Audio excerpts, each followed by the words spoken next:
Olá, Deus abençoe a sua vida. Vamos terminar mais um evangelho. Vamos terminar o evangelho de Marcos, mais um livro do Novo Testamento. Segundo livro do Novo Testamento que nós terminamos.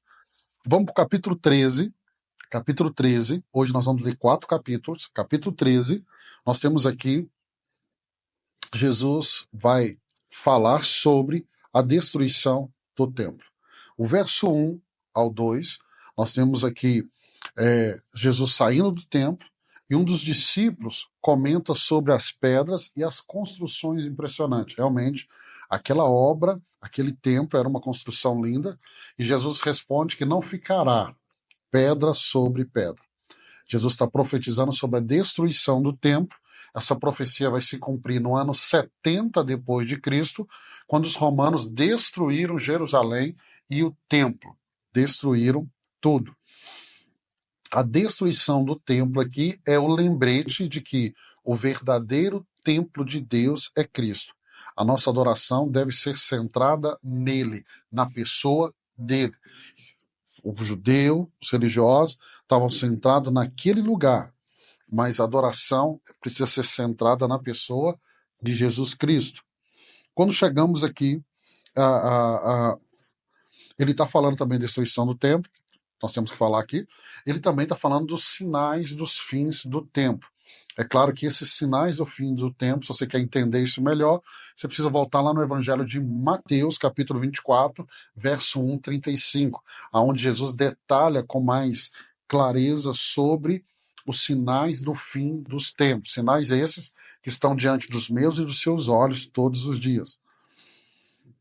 Jesus fala do final do fim dos tempos.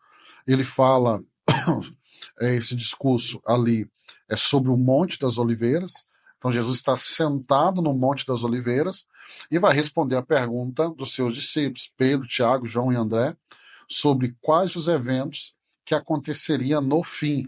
E aí ele fala dos falsos messias, de guerras, terremotos, fome, perseguições. E Jesus vai alertar sobre as tribulações que precederão a vinda do Filho do Homem, ou seja, a segunda volta de Jesus. E aí ele instrui os discípulos a estarem vigilantes. Essa instrução vale para mim e vale para você. Ou seja, os sinais do fim nos lembram que o mundo está em decadência, mas Cristo permanece sendo a minha e a sua esperança. O verso 24 até o 31, Jesus vai falar sobre a vinda do Filho do Homem. Jesus descreve a sua vinda gloriosa após esse tempo de tribulação, e ele fala dos sinais que ocorrerão quando o Filho do Homem vir com poder e grande glória.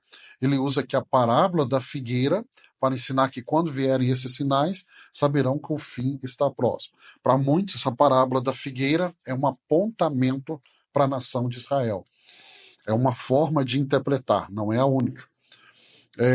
A vinda de Cristo aqui, ela é certa e ela trará justiça. Todo cristão, todo crente precisa viver com essa expectativa e preparação constante, ou seja, ele pode voltar hoje, ele pode voltar agora. Verso 32 ao 37, Jesus vem falando sobre a vigilância e a preparação. O dia e a hora são desconhecidos da sua volta. Então Jesus adverte que ninguém sabe o dia ou a hora. Se alguém está falando qual é o dia e a hora, não acredite. Ninguém sabe o dia e a hora da sua vinda. Ele diz, nem os anjos, nem o Filho, mas somente o Pai. Lembrando que Jesus, quando diz que nem o Filho, Jesus ainda está na condição de homem, ele não morreu, ele não subiu aos céus. E ele exorta os discípulos a estarem vigilantes, comparando-os aos servos que aguardam o retorno do seu Senhor. Então, qual que é a nossa função diante da iminente vinda de Jesus? É estarmos preparados. Viva de forma que, se Jesus voltar agora, você vai subir com ele. Ok? Vamos aqui para o capítulo 14. Capítulo 14, nós temos um momento importante na vida de Jesus, que é a unção em Betânia. Enquanto Jesus está na casa de Simão, o leproso, e naquela mesa nós temos Lázaro, que foi ressuscitado. Então Jesus está naquela mesa, vem uma mulher e derrama um perfume caro sobre a sua cabeça. E aí vamos ver os críticos ali em torno daquela mesa, falando do desperdício. Um deles é o próprio Judas, e lendo essa passagem aqui, lendo ela em Mateus 26 e João 12, vamos ver que a crítica de Judas é que ele queria vender e ele queria ficar com o dinheiro, porque ele roubava todo o dinheiro que era colocado ali para o ministério, sustento do ministério de Jesus. Jesus vai falar que o ato daquela mulher é a preparação para seu sepultamento. Ele vai elogiar a mulher e vai dizer: onde esse evangelho for pregado, a história dela vai ser lembrada e contada. Quando chegamos no verso 10 ao verso 26, nós temos o momento da última ceia, e aí nós temos esse momento da última ceia, nós temos também a traição de Jesus, Jesus sendo traído por Judas, a traição de Judas contra Jesus. Judas Iscariotes, que é um dos 12, conspira para trair Jesus. E durante a última ceia, com os discípulos, Jesus vai instituir a ceia do Senhor, ceia essa que Paulo, lá em 1 Coríntios 11, nos lembra e vai dizer assim: o que eu recebi do Senhor é o que eu também estou entregando a vocês. Que na noite quem foi traído, então ele fala desse momento da ceia, onde eu e você devemos agora também participar. Jesus vai partir o pão e Jesus vai compartilhar o cálice, símbolo do seu corpo e do seu sangue, que seriam entregue na cruz do Calvário por mim e por você. Então a última ceia marca um momento solene em que nós nos lembramos do sacrifício de Jesus e renovamos a nossa aliança com ele. Verso 32 ao 52, né? Verso 32 ao 52, antes do verso 32, verso 27 ao 31, Jesus prediz que Pedro vai negá-lo, e isso vai acontecer quando Jesus é preso. Vai ser aquele momento que o galo vai cantar, e logo depois nós temos o quê? Jesus no Getsêmani. Jesus pega os discípulos, vão para o Getsêmani para orar. Por quê? Porque Jesus está ali agora à sombra da cruz, e o peso da cruz não é o peso só da morte, é que na cruz todo o pecado da humanidade veio sobre Jesus. Então ali no Getsêmani é o momento que ele vai orar, ele vai pedir a Deus: se for possível, afasta de mim esse cálice. No Getsêmani é o momento que ele leva os discípulos e pede os discípulos para vigiar com ele. Mas os discípulos, tomados pelo sono, eles vão adormecer. Aí o verso 43, Jesus é preso. Verso 43, Jesus é preso. Temos Jesus aqui sendo preso. É o momento que Judas vai identificá-lo com um beijo. Jesus vai ser preso. Jesus vai ser levado diante do Sinédrio, verso 53 até o verso 65. Até o verso 65. E aí nós vamos ter esse julgamento de Jesus, e vamos ter no verso 66 o momento aonde Pedro vai negar Jesus.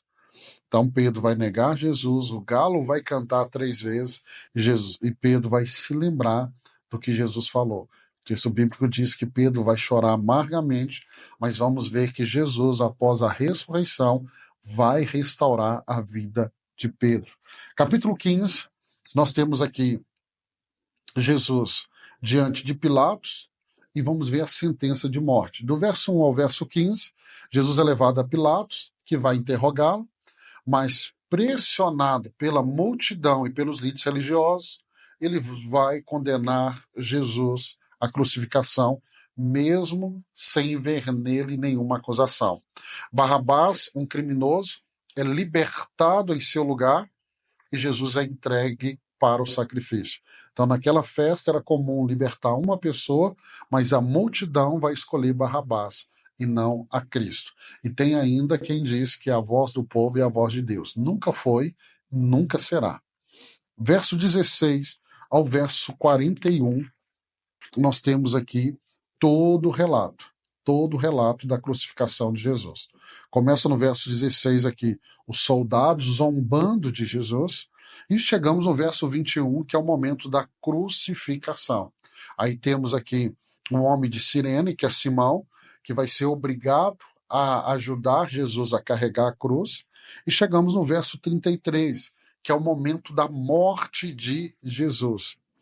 E aí a Bíblia vai dizer assim: e houve trevas sobre toda a terra, do meio-dia às 3 horas da tarde. Então, às 3 horas da tarde é o momento que Jesus vai entregar a sua vida. Lembra que Jesus disse: ninguém toma a minha vida, eu a entrego. E é isso que Jesus vai dizer quando ele entrega: Pai, em tuas mãos eu entrego o meu espírito. E aí ele vai declarar a palavra em grego que é tetelestai, está consumado. Ou seja, o preço foi pago. Pastor, tem alguma coisa a ver as horas da tarde? Sim, porque quando vemos as horas da tarde aqui, ou a hora sexta, da hora sexta até a hora nona, é a hora nona, do meio-dia até as 3 horas da tarde, se vamos lá no Velho Testamento, vamos ver que às 3 horas da tarde era a hora de entregar a oferta. E Jesus é essa oferta em favor do meu pecado, do seu pecado. Que vamos ter, verso 42 ao 47, o sepultamento de Jesus. E aí temos José de Arimateia, é um discípulo de Jesus, mas ele seguia Jesus secretamente porque tinha receio dos religiosos. Ele é um alto membro do conselho, e aí ele vai pedir Pilatos o corpo de Jesus e vai sepultá-lo num túmulo novo, cumprindo a profecia sobre o seu sepultamento. O sepultamento de Cristo sela a certeza da sua morte, ou seja, verdadeiramente ele morreu. Mas também é o prenúncio da sua ressurreição. Ele próprio já havia falado da sua morte e ele falou também da sua ressurreição. Quando chegamos no capítulo 16, nós temos aqui o relato da ressurreição de Jesus. Então nós temos aqui a ressurreição, Jesus vai aparecer às mulheres no primeiro dia da semana, ou seja, no domingo. É por isso que a igreja primitiva não guarda o sábado e sim o domingo. No primeiro dia da semana, vamos ver, Maria Madalena e outras mulheres vão ao túmulo e vão encontrar o túmulo vazio. Por quê? Porque ele ressuscitou. Essa é a mensagem que sustenta a nossa fé. Ao ponto de Paulo, quando fala sobre a ressurreição, lá em 1 Coríntios 15, ele diz assim: se não houve ressurreição, então a nossa fé é em vão. Mas ele diz, graças a Deus, que Cristo ressuscitou. Ou seja, a nossa fé não é em vão. E aí as mulheres veem o túmulo vazio, um anjo informa que Jesus ressuscitou e que elas devem anunciar aos discípulos. As mulheres vão sair dali temerosas, mas cheias de alegria. A ressurreição de Cristo é a pedra angular da nossa fé, ou seja, sem a ressurreição não existe evangelho. Não teria poder. O evangelho não teria poder, mas porque ele ressuscitou, eu posso crer no amanhã. Verso 9 aos 18, nós temos as aparições de Jesus, desse Jesus ressurreto. Jesus aparece a Maria Madalena, depois ele aparece a 2 discípulos no caminho de Emaús, ele aparece aos 11 discípulos e vai repreendê-los pela incredulidade, e ele vai comissionar os discípulos a pregarem o evangelho a toda criatura e prometendo que os sinais o acompanharão. Então, essa ordem dos discípulos pregarem o evangelho não é só para os discípulos, é para mim e para você. Essa grande comissão é para mim e é para você. A comissão de Jesus aos discípulos é um chamado para todo crente participar da expansão do reino de Deus. E aí nós caminhamos para o final, verso 19 ao 20, é o momento da ascensão de Jesus, né? Jesus vai subir aos céus, e depois de falar aos discípulos, ele é elevado aos céus e se assenta à direita de Deus. Os discípulos partem e comecem agora a pregar o evangelho, e o Senhor vai confirmar a palavra com sinais que os acompanham. Então, o que está descrito aqui no verso 19 e 20, nós vamos ver com muito detalhes, quando formos ler o livro de Atos. O livro de Atos fala desse último momento, da subida dos céus, do início da igreja com o derramamento do Espírito Santo e o evangelho sendo pregado e se espalhando em todos os lugares. Terminamos mais um livro, terminamos o segundo evangelho. Amanhã, se Deus permitir, nós vamos iniciar o evangelho de Lucas. Deus abençoe, fica firme. Daqui a pouco nós terminamos toda a Bíblia juntos. Deus abençoe a sua vida.